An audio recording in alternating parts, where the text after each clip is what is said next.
Pour l'activité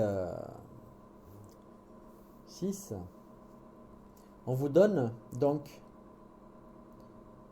des nombres complexes sous forme algébrique. Donc, et on veut les placer dans un repère concentrique, un repère trigonométrique. Donc pour ça, on va devoir faire un passage de la forme trigonométrique à la forme algébrique. Donc, si je prends par exemple le cas de ZA. Première chose que vous devez déterminer, c'est sur quel cercle va se retrouver le point A. Donc, je vais calculer ce que j'appelle le module de ZA. Le module, ça veut dire, ça va être le rayon du cercle sur lequel va se trouver ZA.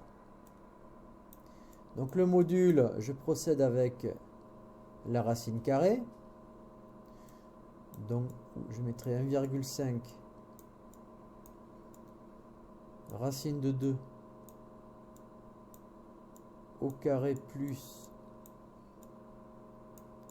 1,5 racine de 2 au carré. Bon, il se trouve que quand vous faites ça à la calculatrice, donc là vous obtenez, je vais le faire en même temps.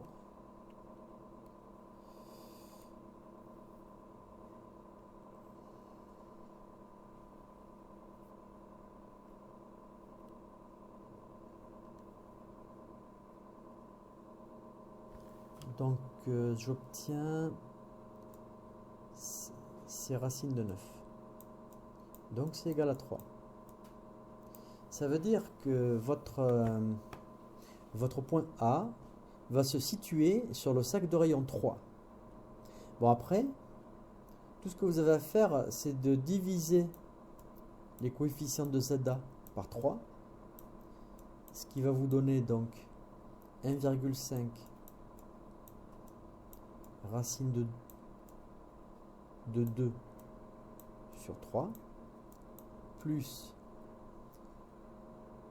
1,5 racine de 2 sur 3 i.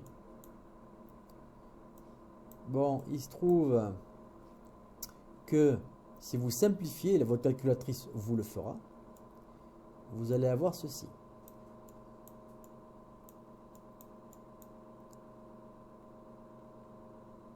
Excusez-moi, là c'était un 2.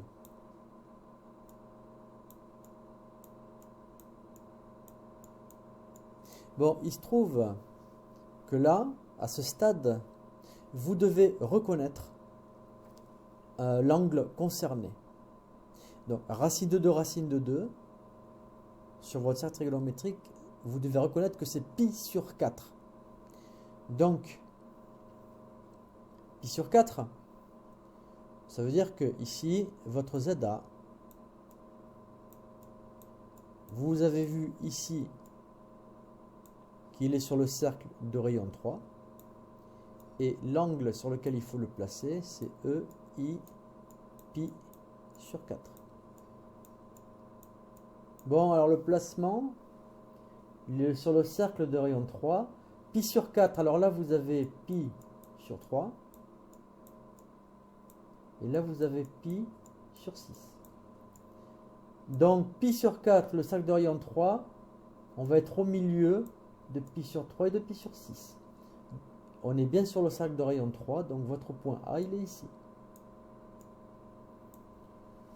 Donc voilà, je vous ai fait un exemple de la méthode qu'on utilisait pour passer de la forme trigonométrique, de la forme algébrique à la forme trigonométrique.